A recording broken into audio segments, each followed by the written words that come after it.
The world is what you make of it.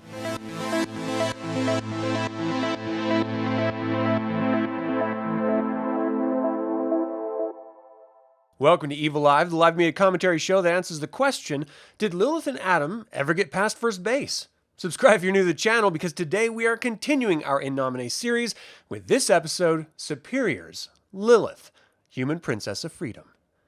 Lilith is separate from all other demons. Firstly, because she's not a demon, and it may surprise some viewers, but neither she nor Adam were the first humans either.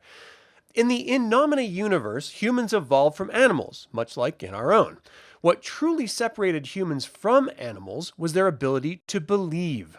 This belief actually began to change the symphony, and as ethereal entities began to appear in the marches, and tethers began connecting the corporeal realm with the celestial, angels became concerned that this animal had such an impact and could actually generate and use essence. It was at this point that God placed a strict non-intervention policy on angels with humans. Not every angel agreed, and Geordie, sensing that humans were simply too dangerous, cruel, and detrimental to the rest of God's creations, they simply could not be allowed to live. Michael stepped in and talked him out of it, but Lucifer had other plans. Before humans could be granted control of the corporeal realm, as God desired, Lucifer suggested a microcosm experiment. He wanted humans to demonstrate that they could achieve their destinies without celestial intervention, and God agreed. God then formed Adam and Lilith out of loose forces in the symphony, and the first snag in the experiment was Lilith walking away. We all know how the experiment ended when God took one of Adam's forces and mixed it with the batch that became Eve. Lucifer just couldn't stay out of it, and the experiment failed, proving humans simply couldn't be responsible for the corporeal realm on their own. Lilith was created as Adam's equal by God himself. She was the original 15-force woman and is a completely complex and unique human. In fact, she is the only word-bound human. Adam, however, did not want an equal, and instead wanted a servant and entertainment. Because God made humans with free will, he could not force Adam to respect Lilith, so Lilith exercised hers and walked away. It was at this time Lucifer stepped in. He shared his experience in heaven, how he was treated as a second-class celestial, as she was a second-class mortal. Lilith knew trouble was brewing for celestials, and that they didn't have free will like mortals. And heaven was infuriated by the ethereal gods created by man. A war was in fact brewing on multiple fronts.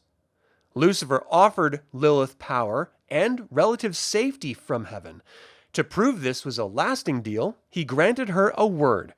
Lucifer offered so much more than Adam, and needed Lilith even more. Now, after having been treated as a slave by celestial hands, Lilith refuses to be a slave to anyone. She won't even keep permanent servitors, as it's too close to slavery. She makes temporary deals with celestials and binds them with Geases.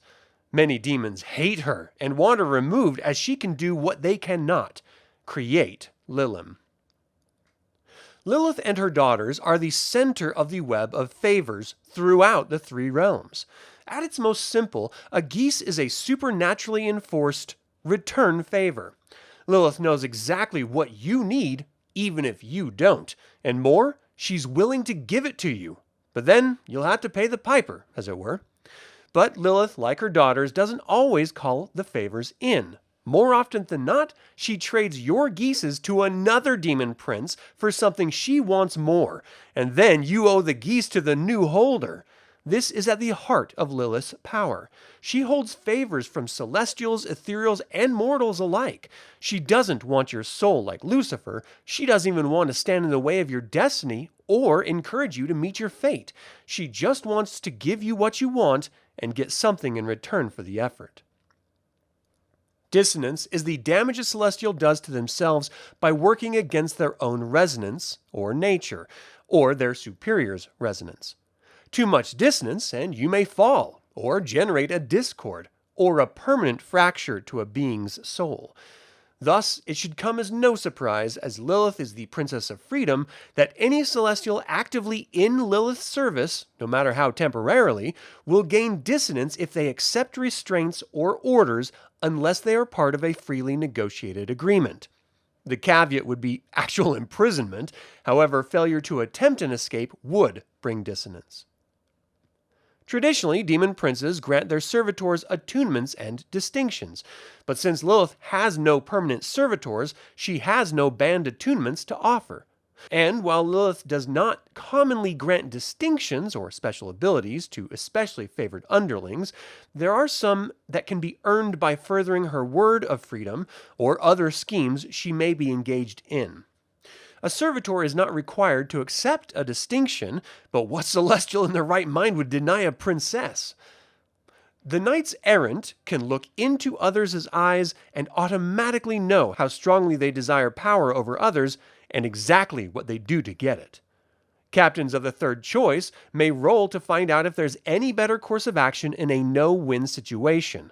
And finally, a Baron of Freedom is shrouded in mystery and none are known to exist, but it is speculated that they may be able to trade Geases as Lilith does.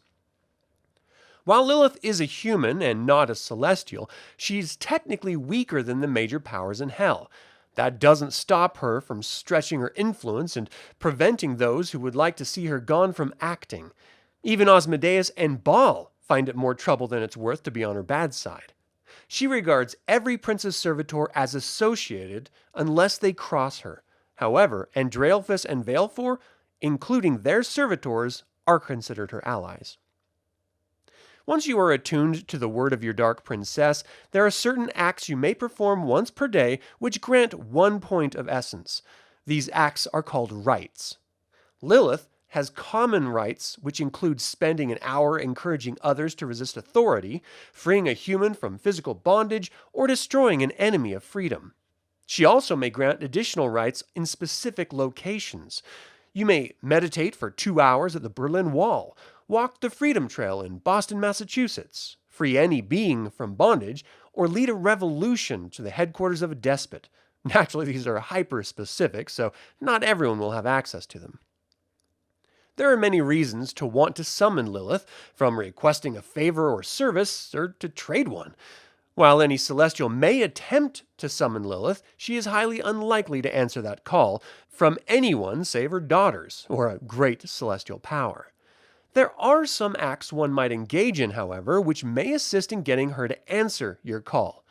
They are, if you create a geese when calling, possess a pair of broken handcuffs, hold a piece of the Berlin Wall, set a caged creature free, stand in a battlefield where a tyrant fell, set a human prisoner free, or overthrow a government. Each of these has varying cumulative modifiers for success when trying to call Lilith, but make sure you have a good reason. No prince or princess likes being bothered for nothing. As with every archangel or demon prince, there is much more to discover about them, and as much is hidden. I will explore more about Lilith and other superiors in future episodes.